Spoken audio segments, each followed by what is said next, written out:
colon, intestino delgado u otros órganos que presenten esta mucosa.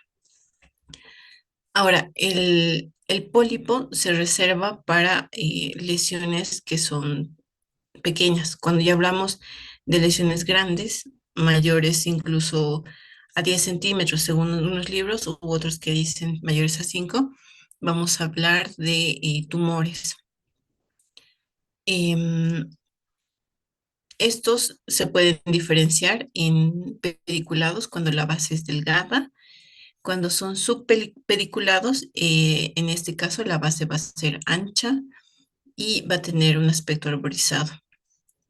La Cecil va a ser una base que no es visible libremente y tiene un ápice engrosado. Entonces es importante diferenciar estos para ver el comportamiento de la mucosa, ya que en el Cecil no se puede observar los vasos y vamos a ver que la infiltración a vasos linfáticos o arteriales, incluso venosos, van a ser importantes para la evolución de la patología. Así podemos evidenciar el comportamiento del pólipo y la conducta a seguir. Entonces, vamos a clasificarlos.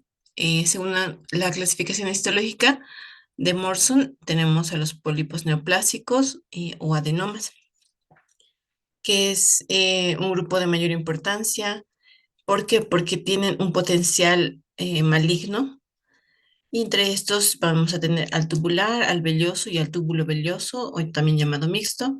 Luego tenemos a los amartomas, que estos amartomas tienen la característica de ser de crecimiento desorganizado, de tejido maduro, y en este vamos a ver que van a tener em, a los amartomas de Peutz-Jeghers y al amartoma juvenil. Luego tenemos a los pólipos inflamatorios, que son en realidad lesiones consideradas benignas, y podemos tener a los pseudopólipos, o estos pólipos van a ser posterior a, a colitis, como vamos a ver en la colitis ulcerosa, y también a lesiones linfoides benignas. En los hiperplásicos, o también llamados metaplásicos, va a haber un desequilibrio proliferativo, pero este no va a tener potencial maligno. Los pólipos neoplásicos van a tener la arquitectura, ¿no? Van a tener diferentes. Vamos a ver que hemos visto que van a tener tubular, velloso y túbulo velloso o mixto.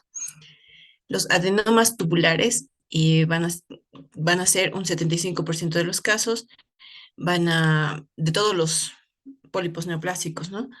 Y su superficie va a ser lisa, multiloculada, como vemos acá, y estos suelen ser pequeños, menos de 1 centímetro, en el 85% de los casos. En la histología vamos a ver que van a ser túbulos grandes, separados por una lámina propia. Y el adenoma velloso es el que va a estar en 10% de los casos y va a tener una superficie con vellosidades, como vemos acá, como aspecto aterciopelado. Y estas tienden a ser más grandes y tienen un potencial maligno también. Y están sobre la capa muscular de la capa muscular de la mucosa, a eso se refiere. Y los mixtos, que son el adenoma túbulo velloso, que está en el 15% de los casos, es importante los mixtos porque tienen ese potencial de malignidad. Ahora, hablando de ese potencial de malignidad, vamos a ver que se va a caracterizar por el tamaño, ¿no? Entonces, los adenomas menores a 1 centímetro tienen menor riesgo de invasión, menor que el tubular.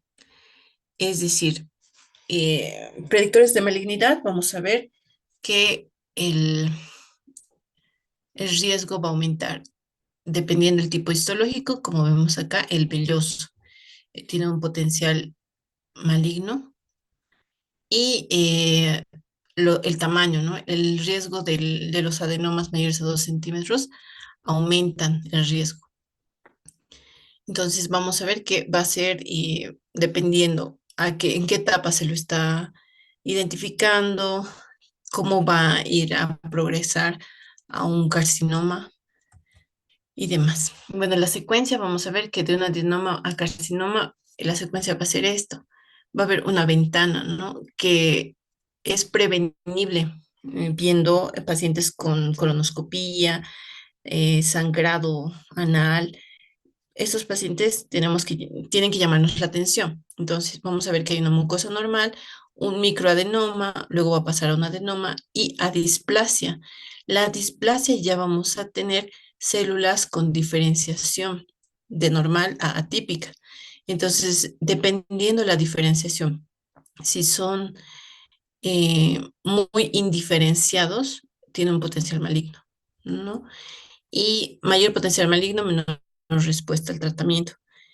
Y luego llegan a ser carcinomas con células aberrantes, cuando ya ha traspasado la muscular mucosae, y esta característica es que ya tienen contacto con los vasos linfáticos y arteriales y venosos. Entonces, hay una ventana de prevención que es en 10 años. ¿Qué quiere decir?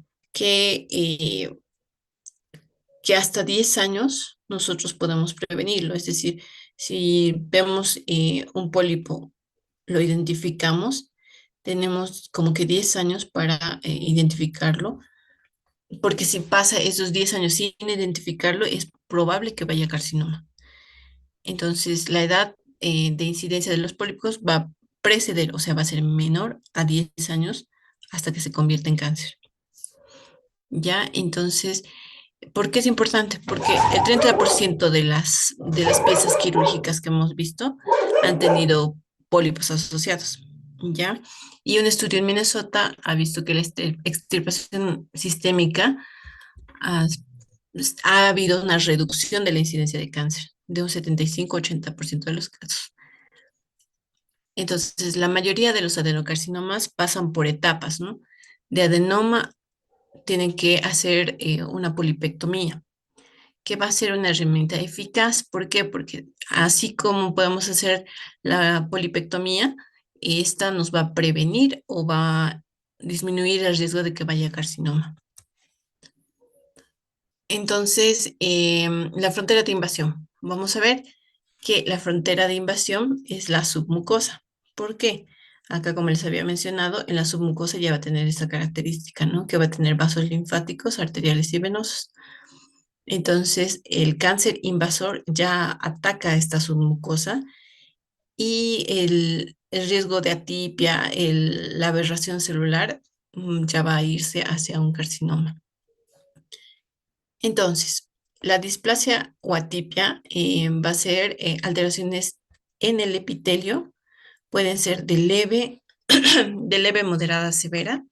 Entonces, la característica de la displasia severa es que también se lo llama un carcinoma in situ o cáncer intraepitelial. Entonces, la tipia de estas tenemos que recordar. Lo principal, solo es intraepitelial, que las células atípicas transponen a la barrera de la muscular mucosae. Ya, cuando transponen a la muscular mucosae, hemos dicho que es cáncer invasor, ¿de acuerdo? Entonces, a la displasia tenemos que considerarla a la severa como un, un tipo de atipia en un solo epitelio, ¿de acuerdo? Entonces, el cáncer invasor, cuando las células atípicas traspasan la barrera de la muscular mucosa, ya es cáncer invasor. Esto por los vasos que ya habíamos visto, ¿ya? Y entonces las manifestaciones clínicas, ¿cómo se puede manifestar un pólipo? Generalmente son asintomáticos, pero es importante si nosotros tenemos antecedentes familiares de primer grado o personal que haya tenido, personas familiares que hayan tenido pólipos y hayan incluso tenido cáncer de colon, tenemos que hacer controles, ya dependiendo el grado de riesgo de cáncer. Es decir, podemos hacerlo desde los 25 años colonoscopias para identificar los pólipos. En caso de los que vamos a ir viendo más adelante, de la poliposis familiar. ¿Ya? Entonces la sintomatología va a ser generalmente sangrado. Este sangrado generalmente es oculto, es decir, se hace la prueba de sangre oculta en heces, ¿no? Para identificar esto y puede tener también alteraciones en la frecuencia evocatoria, es decir, va a haber desde diarrea hasta constipaciones, ¿no? Y va a haber también el síndrome de depresión hidroelectrolítica, que es del sodio y potasio. Entonces, en este caso, la depresión hidroelectrolítica son tumores vellosos gigantes, ¿ya? Y los métodos diagnósticos van a ser la endoscopía, que va a ser el gol estándar, la biopsia y la resección simultánea. Bueno, en la radiografía vamos a ver el principal método va a ser el colon por enema, el de doble contraste, y estas van a detectar lesiones solo de 3 milímetros. La resolución terapéutica, la polipectomía podemos hacerla por endoscopía. Entonces van a ser pólipos peticulados, sesiles y pequeños. Son resecciones que vamos a hacer con diatermia. ¿Por qué? Porque recordamos que son tejidos hipervascularizados, ¿no? Entonces tenemos que evitar el sangrado y hay que recuperar el tejido para análisis. Entonces, en un estudio histopatológico lo que tenemos que ver es la base, que esté libre de células cancerígenas, ¿de acuerdo? La base es la parte más importante y el centro para ver que no haya estas células y nos detecten cosas malas, ¿no? Hay que recuperar en total todo el tejido, o sea, tenemos que hacerlo desde la base, no desde la parte media, para respetar márgenes y ver que no haya esas lesiones cancerosas. Entonces, para la indicación quirúrgica vamos a tener una colectomía o resección.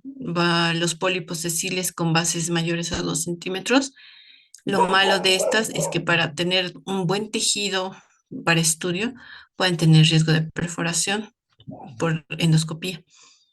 Además que el tejido ya está, si es que fuese el caso de tener cáncer, va a ser un tejido muy lábil, muy fácil de perforar. Entonces, la sospecha de malignidad tenemos que hacerlo mediante endoscopía, es lo mejor que podemos hacer con endoscopía. La clasificación de Haget y la decisión quirúrgica vamos a tomarla en cuenta mediante niveles, ¿ya? Entonces, en el nivel 0 vamos a ver que va a haber un carcinoma in situ que no es invasor. En el nivel 1 vamos a ver una invasión de la submucosa a nivel de la cabeza del pólipo. Y el nivel 2 va a haber una invasión del cuello. También vemos el nivel 3 va a ser una invasión del pedículo como tal. Y el nivel 4 con una invasión de la submucosa colónica. Ahora, las conductas clínicas en este caso van a ser del nivel 0 al 2. Vamos a tener que hacer una polipectomía curativa. En este caso se lo hace solo si hay márgenes libres, ¿no? Solo sacar el pólipo cuando ya hemos visto los márgenes libres. En el nivel 3, si hay márgenes libres mayor a 2 milímetros, podemos hacer solo la polipectomía, ¿no? Pero si hay un margen sucio en esta lesión, vamos a tener que hacer una colectomía, ¿ya? Ahora, la colectomía va a depender mucho, ¿no? El sitio de la lesión que nos está diciendo que ya hay una invasión de pedículo en el nivel 3, ¿no? Entonces, al nivel del pedículo, si es en colon derecho, podemos hacer la iriostomía como cirugía. Si es en el colon izquierdo, podemos hacer la resección de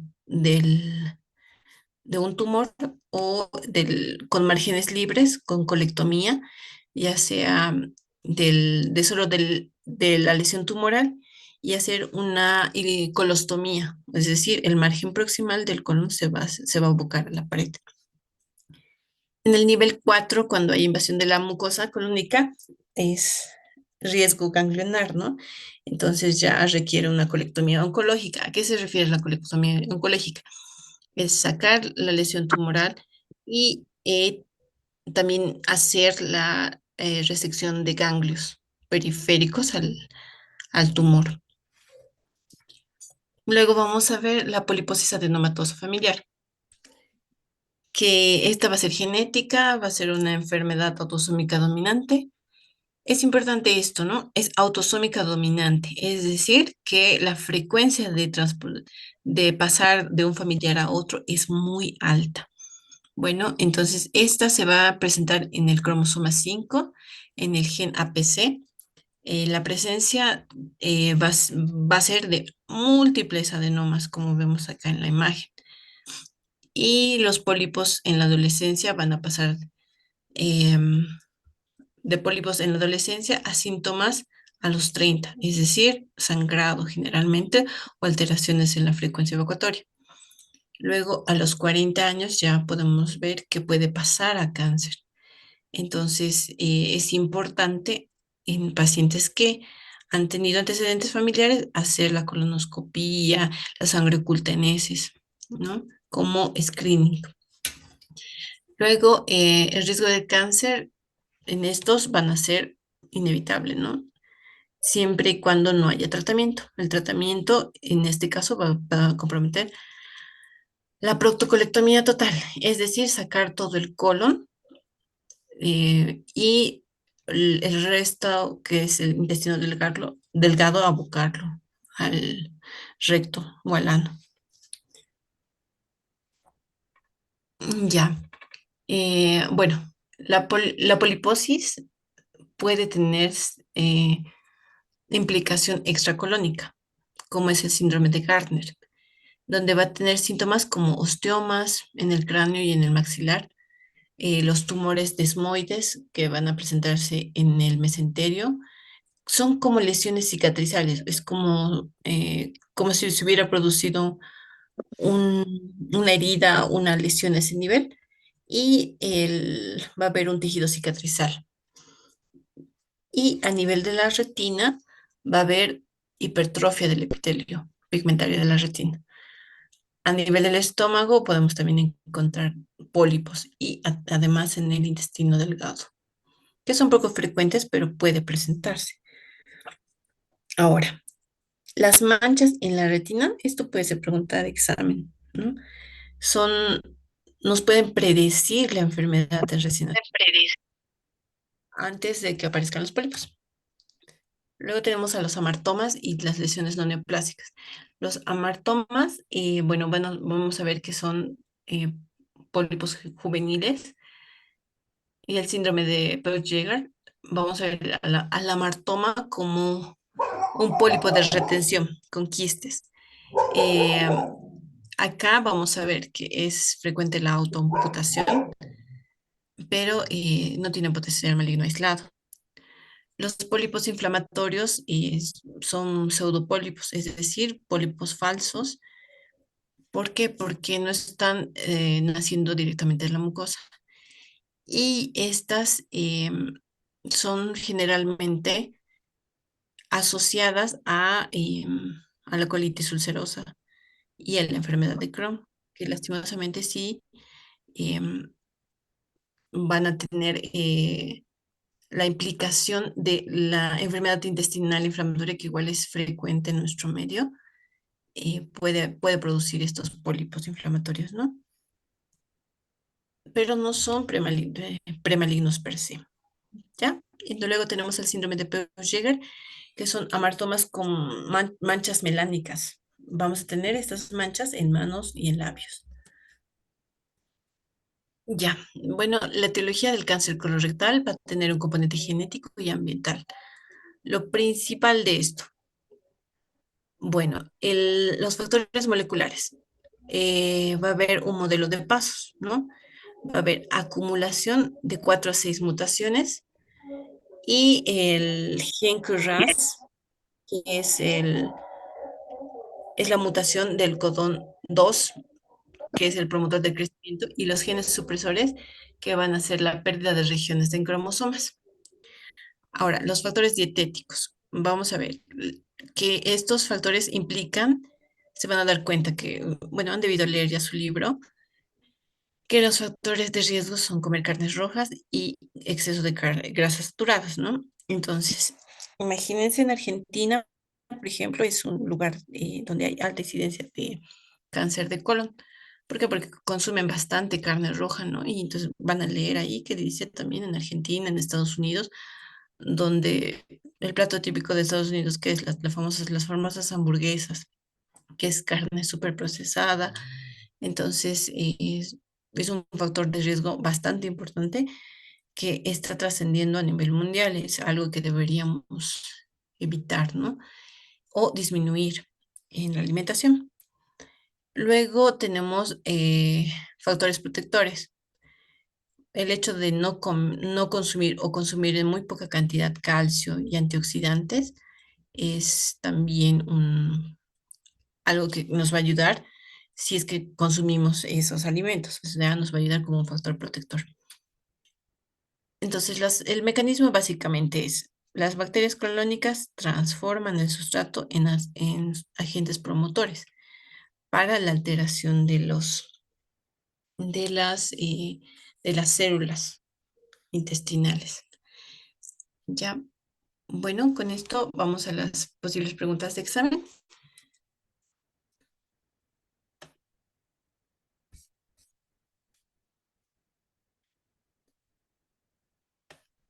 Ya, vamos con esto. La clasificación histológica de Morrison en pólipo no incluye cuál de los siguientes grupos. Ya,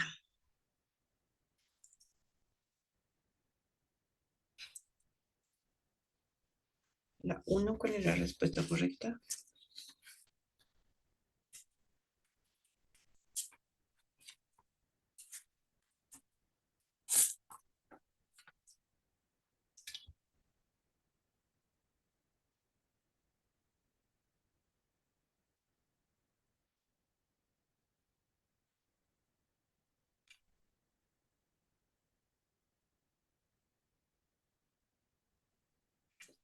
Ya, la mayoría ha puesto B. Ya, en realidad es el pólipo, la uno es pólipos hiperplásticos. ¿Estamos de acuerdo?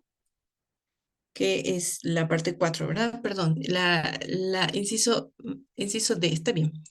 Pólipos neoplásicos, mesenquimales, está bien, perdón. Ya, la 2 es en una adenoma tubular. Si el componente velloso representa el 20% de su estructura, ¿se clasifica como?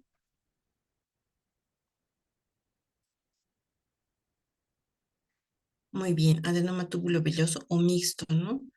Entonces el intervalo va a ser de 20 a 50%, ¿verdad? Y ya se considera mixto.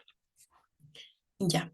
¿Cuál de estas afirmaciones sobre la epidemiología de los adenomas es falsa según el estudio de autopsia citados?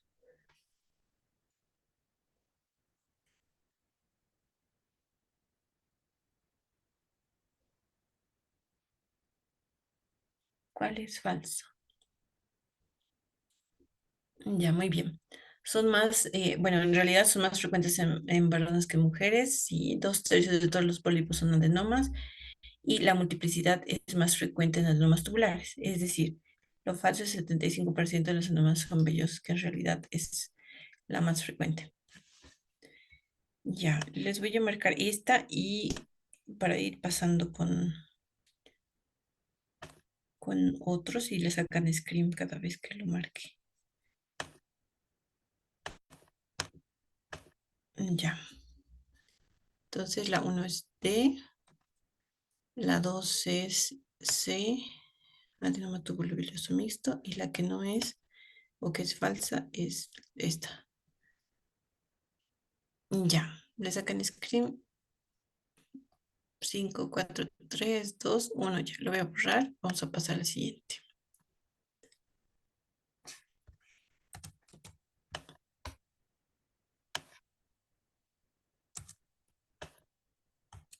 Ya, ahora esta. La diferencia clave histológica entre displasia severa o carcinoma in situ y carcinoma invasor es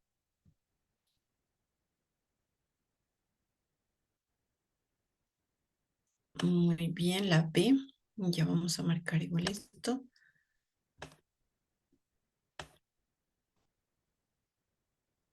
Ya, la diferencia es la transposición de células atípicas más allá de la muscular mucosa.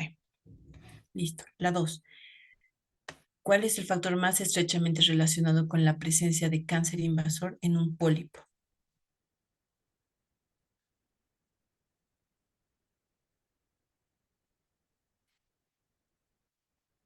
Muy bien, C. Su tamaño y la presencia del componente velloso. Perfecto.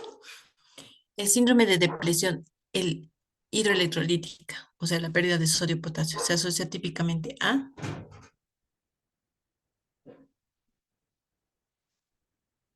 muy bien, grandes tumores vellosos. Listo. Voy a cambiarlo en 5, 4, 3, 2, 1 y ya. La siguiente. Para la evaluación completa de un paciente con un pólipo detectado, el método diagnóstico preferido para el estudio, el resto del colon es.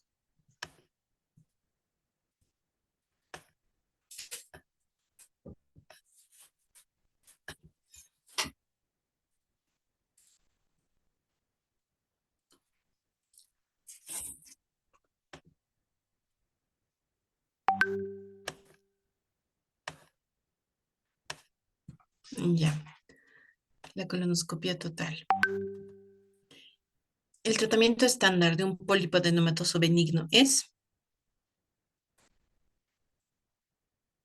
Yo sé, muy bien, extirpación endoscópica o quirúrgica completa. Perfecto, 9. En el sistema de Hagit, para estadificar cáncer invasor en un pólipo nivel 4 se define como. Muy bien, invasión de la submucosa de la pared colónica por debajo del pedículo. Perfecto. 5, 4, 3, 2, 1. Vamos al otro. Ya. Son 19 preguntas, ¿ya? Vamos. Los pólipos adenomatosos familiares se caracterizan por.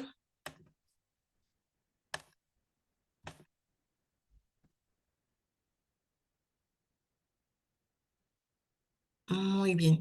Esto igual me parece algo que puede entrar, ¿no? Que les pueden poner que solo en colon, proximal, pero también la característica está que está en recto, ¿ya?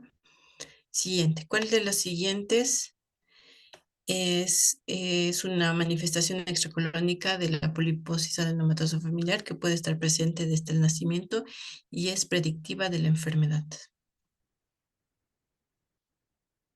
Muy bien.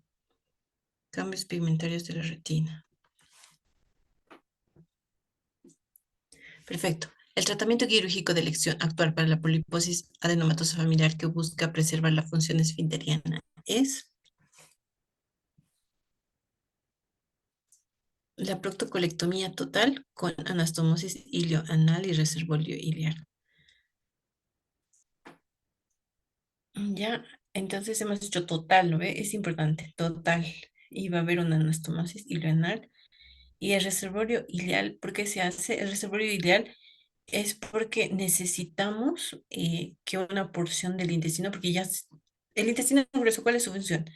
Es absorber líquidos, ¿ya? Y ayuda también a eh, almacenar bacterias buenas para nosotros. Entonces, el reservorio ileal actúa como suplantando al colon que ya no tenemos. Entonces almacena bacterias y se va a colonizar, su epitelio con el tiempo se va a colonizar y va absorbiendo bacterias, perdón, líquidos. Listo. Vamos con el siguiente. El pólipo juvenil amartomatoso se caracteriza por. Vamos marcando de nuevo.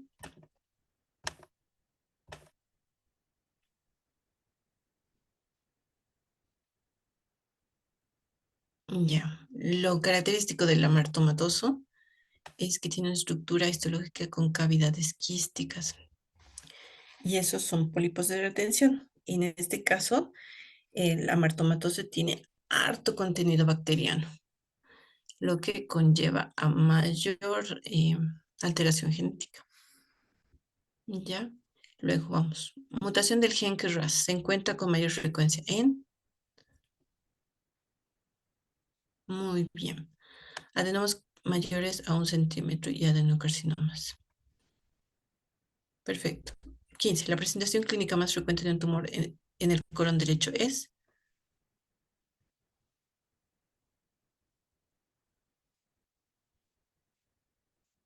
Ya, 15 creo que he visto B. Ah, no, D. Está bien. Está muy bien. 15 de anemia de sangrado. Anemia por sangrado crónico oculto. Porque del lado izquierdo, lo más frecuente, o sea, sí puede producir sangrado, ¿no? Pero hay más alteraciones de la frecuencia evacuatoria, o sea, entre diarreas y constipación. Bueno, voy borrando, vamos a la siguiente. Ya. En la evaluación preoperatoria de un cáncer de recto, el estudio que aporta mayor información sobre el grado de penetración parietal y la posible afectación ganglionar mesorrectal es...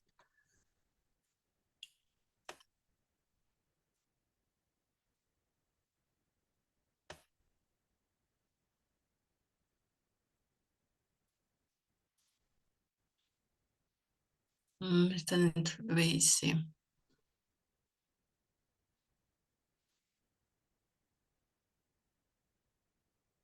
Ya. A ver, en su texto indica que es la ecografía endorrectal, pero en la práctica médica nosotros hacemos la tomografía con contraste, ya porque se ven mejor los ganglios, pero en la ecografía también se ven los ganglios, ¿no? ¿Verdad? Sí, no estaba muy de acuerdo cuando he leído, pero tenemos que seguir a lo que dice su texto. Bueno, por eso lo había puesto en las preguntas. Ya. Según la evidencia actual, el margen distal de la resección rectal sano, mínimo oncológicamente aceptable para un adenocarcinoma es de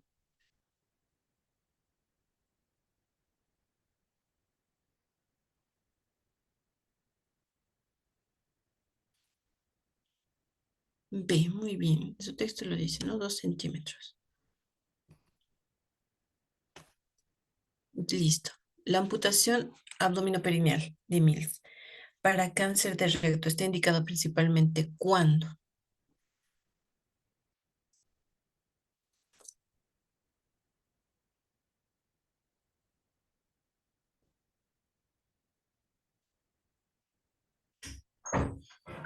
amputación abdominoperineal de Mills para cáncer de recto está indicada principalmente.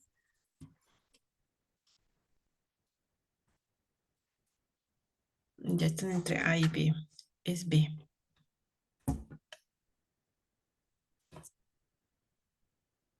El borde inferior del tumor está a menos de 4 a 5 centímetros del margen anal.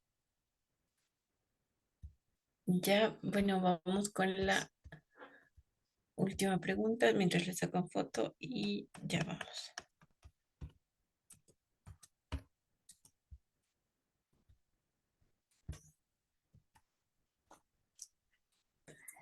En el tratamiento adyuvante del cáncer de colon con ganglios positivos, estadio 3 de Dux. Dux-C. ¿Qué esquema ha demostrado mejorar la supervivencia?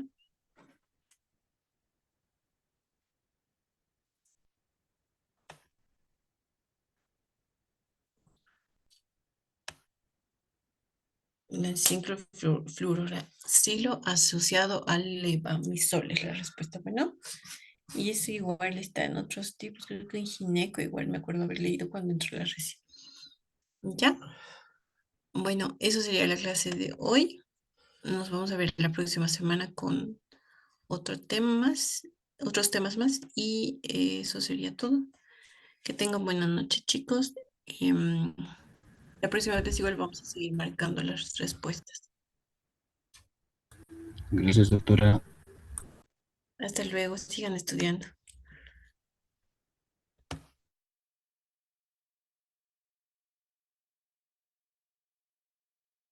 Gracias, doctora.